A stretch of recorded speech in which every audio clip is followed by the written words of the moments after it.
The weekend feels like it belongs to you. 2 days at the end of every week, yours by right, built into the calendar like gravity. But the weekend is not ancient, it is not natural, and the forces that created it had very little to do with rest. Most people assume the weekend has always existed in some form. Saturday and Sunday, 2 days off, a universal rhythm of work and rest baked into civilization itself. We treat it the way we treat sunrise. It simply is. Ask someone why the weekend exists, and you will likely hear something about religion or tradition, or maybe a vague reference to labor rights. The assumption is that someone, somewhere, long ago, decided human beings deserved 2 days to recover, that this was always the shape of time. It was not. For most of recorded history, the concept of a fixed weekly rest period that applied to everyone across industries and classes did not exist. Work was seasonal, it was task-based, it followed harvests, tides, weather, and the demands of whoever held power over your labor. Religious observance carved out 1 day in 7 for many communities, but that was a sacred obligation, not leisure. The Sabbath was not a day off in the modern sense. It was a day for God, and the rules governing it were often stricter than the rules governing work. You did not rest on the Sabbath because you were tired. You rested because you were commanded to. The distinction matters. One is mercy, the other is obedience. The Industrial Revolution changed everything. When factories replaced fields, time itself became a commodity. Workers did not set their own pace anymore, the clock did. And the clock did not care about seasons or fatigue. 12-hour days, 6 days a week, became standard in textile mills and iron foundries across England. Sometimes 7 days, children included.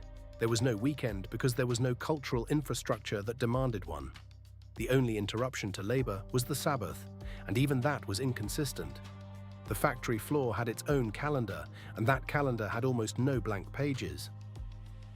What emerged first was not a 2-day weekend, but a 1-day problem. Workers in early industrial England began taking unauthorized time off on Mondays. They called it Saint Monday. After working 6 grueling days and spending Saturday night in the pub, laborers simply did not show up. Factory owners were furious, output dropped, machines sat idle. Saint Monday was not a policy, it was a quiet rebellion of exhausted bodies, and it was widespread enough to become a recognized social phenomenon by the late 18th century. No one legislated it, no one organized it. It simply happened over and over because the human body has limits that no factory schedule can override. Here is what is rarely discussed. The half-day Saturday, which eventually became the full Saturday off, did not arise from compassion. It arose from compromise. Factory owners realized they could not eliminate Saint Monday by punishment alone. So a bargain took shape across the 19th century. If workers agreed to show up reliably Monday through Friday, employers would release them at midday on Saturday. This gave workers time to shop, to handle domestic affairs, and critically to drink on Saturday night instead of Sunday night, so they would actually appear on Monday morning. The solution to absenteeism was not less pressure. It was a strategic rearrangement of when pressure was applied. The arrangement served production, it served discipline, it served the emerging consumer economy that needed people to spend money on their half-day off. It served temperance reformers who wanted drinking moved away from the Sabbath. It served religious institutions that wanted Sunday attendance undisturbed by hungover parishioners. Everyone got something, the worker got a half-day. But the logic behind it was not generosity, it was efficiency. The weekend was being shaped not by what workers needed, but by what every surrounding institution could extract from the new arrangement. In the United States, the path looked different but followed similar mechanics. The 5-day workweek gained traction in the early 20th century, partly because of Jewish workers who observed the Sabbath on Saturday, and Christian workers who observed it on Sunday. A New England cotton mill adopted a 5-day week in 1908 to accommodate both groups. Henry Ford famously implemented the 5-day, 40-hour workweek at Ford Motor Company in 1926, but his reasoning was explicitly economic. He stated that workers needed time off to consume. People who worked every waking hour had no time to buy things, to use automobiles, to participate in the economy that their labor was building. The weekend, in Ford's logic, was not a concession. It was a market expansion strategy. The weekend was not handed down. It was constructed piece by piece through overlapping interests that often had nothing to do with human well-being. Religious institutions wanted sacred time protected. Factory owners wanted predictable attendance. Retail economies wanted consumers with free hours and money to spend. Labor movements fought for limits on exploitation, yes, but even their victories were absorbed into a system that immediately commercialized the newly freed time. Each force pulled in its own direction, and the weekend emerged at the point where all those tensions found equilibrium. The legal workweek, as most of the world now knows it, Monday through Friday with Saturday and Sunday as the designated weekend, is a 20th century creation. It is newer than the telephone, newer than the automobile. In much of the world, its precise boundaries were only standardized after the Second World War. And its shape continues to vary. Some countries define the weekend as Friday and Saturday.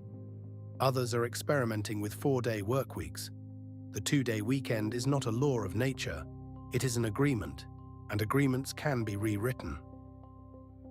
What did not survive the transition is any widespread memory of how contingent the weekend actually is. We treat it as permanent infrastructure, but it emerged from the same industrial pressures that created the grueling workweek it was meant to interrupt. The factory made the problem. Then a coalition of factory owners, religious authorities, temperance advocates, and consumer capitalists negotiated a solution that served all of their interests simultaneously. Workers benefited, but workers were not the architects. They were the raw material around which the negotiation was conducted. Today, the weekend still carries the fingerprints of every force that built it. Saturday is for shopping, Sunday is for rest or worship, Monday is for returning to productive labor. The rhythm feels natural only because it has been rehearsed for roughly a century. Before that, there was no weekend. There was only work, and the irregular, unauthorized absences of people too exhausted to continue. The weekend did not replace that exhaustion. It organized it. It gave it a shape that was compatible with profit. And that shape, once set, proved remarkably durable precisely because it served so many masters at once. The next time you feel that Friday afternoon relief, that sense of time opening up, consider what you are actually feeling. Not a timeless human rhythm. Not a gift, a negotiated settlement between forces that each wanted something from your hours and found a configuration where all of them could profit. Your rest exists in exactly the form and quantity that proved most useful to the systems surrounding it. The weekend is not yours by nature, it is yours by arrangement. And arrangements, as history shows, are never as permanent as they feel.